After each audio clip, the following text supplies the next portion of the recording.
Welcome back to What Arty Noobs with General Disturbance. Well, this battle started rather quickly. It's a tier 10 game with tier 9 tanks in it, and you're looking at the Object 261, the tier 10 Soviet SPG, and it's making its way up the hill on the south spawn of Ghost Town. Now, it's an 18cm main howitzer mounted on a chassis that originally would have gone to an IS-7. Yep, this RT never got designed, never got built, down to the fact that they didn't start the production line on the IS-7s. They didn't see the need to, which was a bit of a pity really, because the IS-7 was supposedly quite a good tank. You'd think that they want to build it, but they had just too many heavy tanks. They built loads of IS-3s, and they didn't need to build any more. Well, we can see that the main player, which is BertholomaeusRexodus, yes, didn't mention him right at the start, found an E75 and planted a round right into the side of him for 354, and he knocked out the track, so he's picked up some damage assist as well. Standard reload for this RT, 30.68 seconds. It's an 18cm naval gun. And you can see BertholomaeusRexodus has got it down to 24.85 seconds. Found another target. This time, oh, look at that. The M5Y with his gun pointing in a gun depression down position. It does look rather weird, doesn't it? Well, he was trying to shoot at our Leopard prototype, and I think he did get a shot in.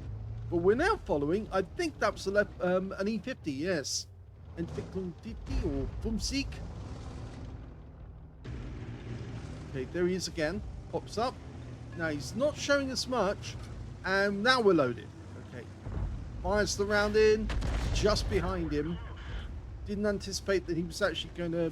He was rocking backwards and forwards on the same spot, but he didn't anticipate that, so the shell went behind the target. You can see he is basically occupying the same position again and again and again.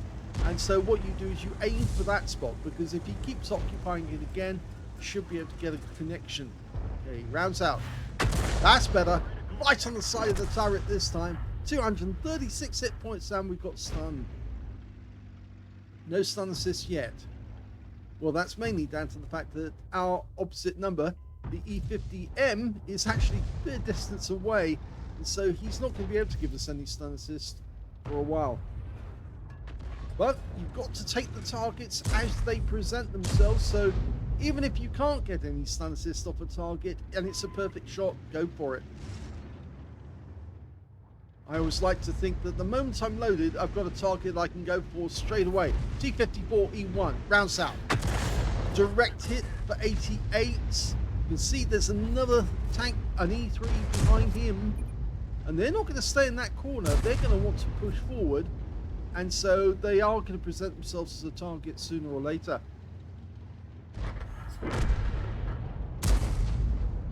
The thing is, at this moment, BertholomaeusRexodus does have over 1,200 hit points of stun assist anyway in this game, and he's just stunned the E3.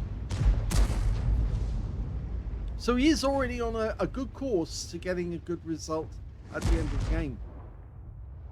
Out in the main, on the east side of the map, in the main field, we can see that up near the ship there was an enemy target just spotted. And there's two up there now. He keeps moving between the two, not using the technique that's actually very quick to actually do that, but all this scrolling takes time, you see. It takes much more than just holding down the left control key, clicking on the map, and then you're there straight away. Going for the E50, rounds out. Just missed, but still got some splash. 237.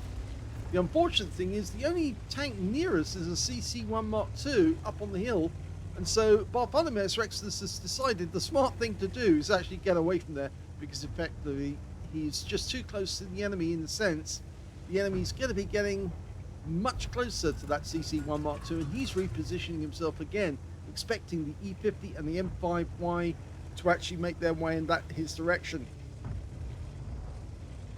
Okay, this is a good start. Of course, we don't know what's to the east of us, actually. There could be somebody up the hill to the east. There's nobody out there spotting for us. even though we're 2 tanks up on the enemy at the moment. Okay, E50, but he is moving backwards. As I said, look for the spot where he's moving backwards and forwards through by habit. Rounds out. Just lands in front of him for 22 splash. But he did take some stun assist there. 395. And there he is again. And he's gone. Good. He's out the game. So no threat from him now. And it looks like the M5Y is about to get assaulted by a Batchat 25 ton, which could really diminish his hit points because, of course, it's a 5-shot autoloader. And, well, he's pumped in quite a few rounds, but I think he did take a little bit of stun there. The M5Y is on fire, literally, or was on fire for a brief moment. The Batchat's trying to get away. He's emptied, he's in reload. Now, oh, the kill shot came in. The CC1 Mark II took out the M5Y. And now we're really rocking because we're 4 tanks up on the enemy. We've just splashed the Ho-Ri 1. And our teammates are just flooding in to take advantage. And we must be picking up some stun assists. Yes, we are. But the big worry is, what is to the east of us? There might be somebody to the east of us. We might need to change position yet again. And this time round, it might be a good idea to go through the gully and head west immediately. Because that would be the fastest than trying to climb up the hill. The CC1 Mark II is coming down to help us. I have a sneaking feeling that there is something to the east of us. The enemy probably noticed that the back door had been left open. Mind you, now they know that they are in dire trouble because our team are flooding into their cap area. And now they're running. You can see the Kampfpanzer III fires a snap in. Unfortunately, it goes long.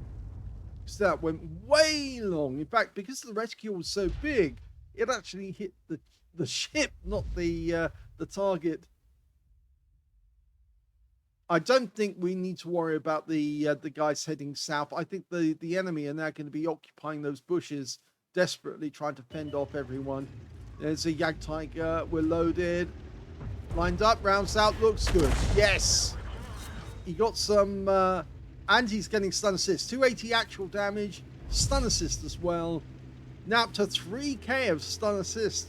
And 400 of damage assist as well. And the Jagdtiger has gone down. And there goes the Skoda. There's only one left to go. And that's the Kampfpanzer III. Where are you? You're in the bushes somewhere. There he is. Lines up. Rounds out. Yes! Got some splash and some stun assist. And the game is over.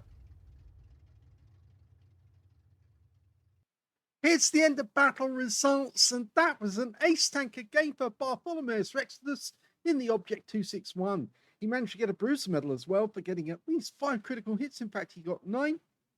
And he also got a Confederate as well, for hitting more of the enemy than anyone else on his team, and that was really helped by the fact that he didn't get any kills. His win rate, well, it was only 1,829, which is very good.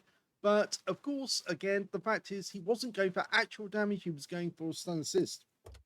We look at the team scores. We can see he didn't get the highest damage in the game. That went to an AMX M454 with 4,804 hit points of damage. But that wasn't enough to get a high caliber. He got a Brothers in Arms and a steel wall in that game. The second highest damage in the game turned out to be the Batchat 25 ton. He managed 4,296 hit points of damage, but unfortunately he didn't survive the game. And the Super Conqueror got 4,244 in third place.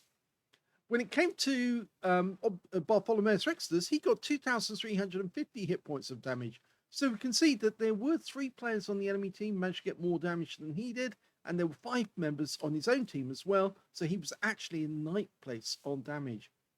When it came to kills, though, it was the AMX M454 did the best. 4 kills to him. 3 kills went to the M5Y on our team, who also got the other Brothers in Arms. And 2 kills went to the Batchat 25 ton, the Kampfpanzer III, and also to the M6Y on our own team. And on the enemy team, only one Arty managed to get 2 kills. It was the T92 HMC. Of course, we know BertholomaeusRexodus didn't get any kills at all, but that did help him. And when it came to base XP, he's much higher up the table in 4th place because the AMX M454 did 1,222, Batchat 25 time 1,047, the M6Y managed 1,012, and just after him in 990 is BertholomaeusRexodus. He fired 13 rounds, decent amount of ammo fired, 4 direct hits on the enemy, no penetrations of course, and 13 splash. Penetration on this vehicle is only 45mm, and so seeing as you're up against tier 10 and tier 9 tanks, it's pretty difficult to actually get pens on them, especially at some of the angles he was firing. 2,350 hit points of damage, of which all of which was at more than 300 meters. Damage 7 of the enemy, didn't get any kills, but of course that got him the Confederate, and 389 hit points of track assistance or damage assistance. And look at that, massive 3,717 hit points of stun assist off 12 stuns.